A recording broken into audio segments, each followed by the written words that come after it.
Greetings, salutations, happy Friday, May 27th, 2026. 86 days until the beginning of summer. So we're going to try and squeeze out as much spring as we can. And today's going to be in the 60s, I think, in Fahrenheit. So we'll take it. Yesterday was in the 70s. It was very nice.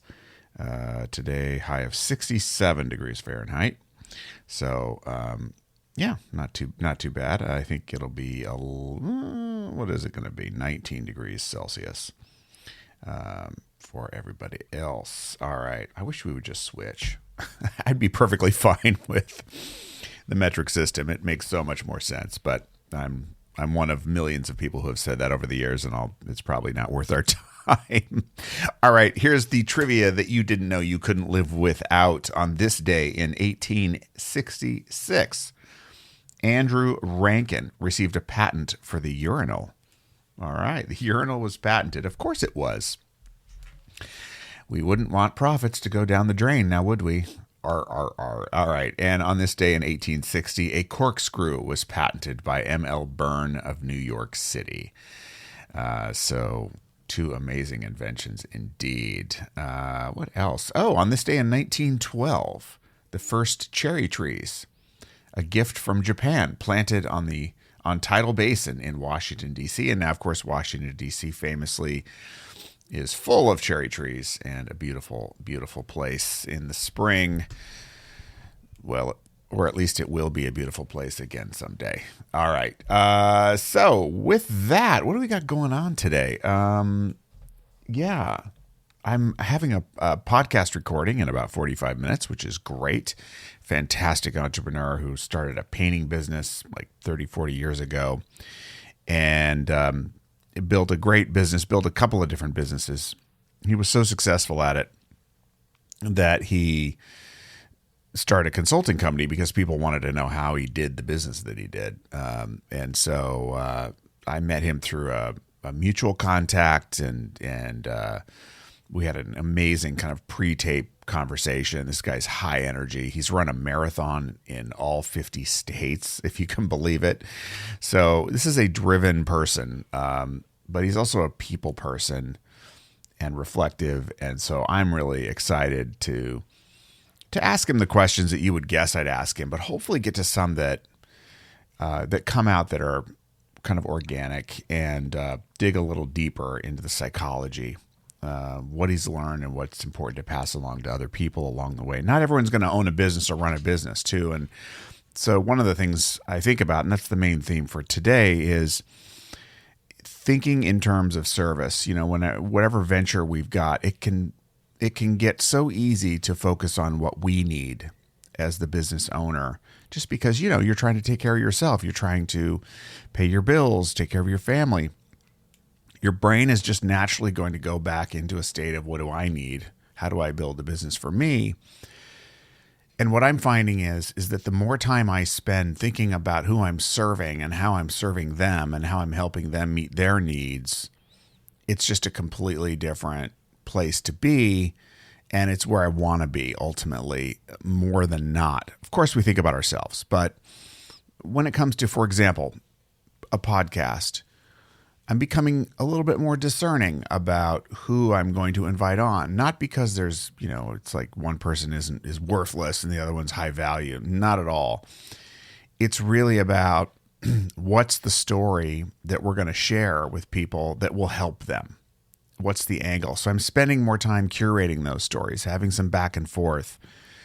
I asked one potential guest to give me a few topics that you think you would like to talk about. And then let's see if we can craft that into a conversation that serves the audience. And I'm really enjoying that a lot.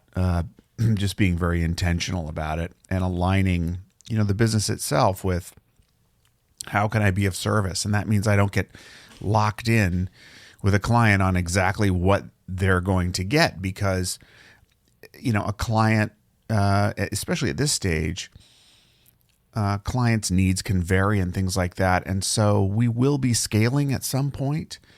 But before we get to that inflection point of really scaling, it's really important to just be all in on what it takes to serve the client, the customer, in a way that's going to give them real tangible benefit that they see and appreciate. And getting that right, I think, is so foundational and can't be rushed to some degree. It just takes some time. And so try some different things, document, get feedback. I had a recording with a client the other day where I was trying to get her to repeat a story again and try it from a different angle, just to build the muscle memory of being able to tell a story, but from a different point of view or for a different purpose. Same story, different purpose. You pull out different details, right? You might use passive voice. You might use active voice to change it up. You might change what you emphasize.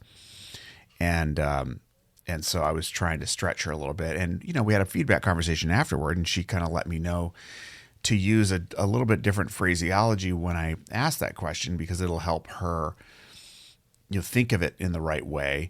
And it was such good feedback, and I'm genuinely into it, because I see it as being a dance partner. Be the very best dance partner you can be, so the other person shines on that dance floor. And if they shine, you're going to shine, so you don't even have to worry about that. Keeping that in mind has been really, really key, and I think it can be applied to most businesses at some level. So it's obvious in some ways, but also I think it can be all too easy to slip into thinking about what I need and want.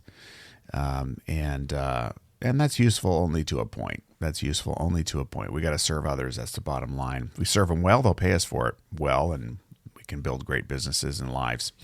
With that, I'm going to leave it there. How does this apply to you? How can you put yourself in a mindset, in a posture of service in a way that's going to benefit you, your business, whatever venture you're in? That's the question for today, maybe for the weekend. And I hope you have a good one. Whatever it is, I hope it's meaningful. I hope it gives you rest, respite, rejuvenation, whatever it is that you need. I'm not sure what I'm going to do yet. I've got a few things planned, but a little bit of work, a little bit of play, some other things over the weekend. So we're going to enjoy that, and I'll look forward to seeing you again soon, or at least speaking to myself with you, listening again soon. All right, I'll stop it there. Thanks, as always, for listening. I really do appreciate you. Be good to yourself and others. Have a great weekend, and we will check back again with you on Monday. Bye-bye for now.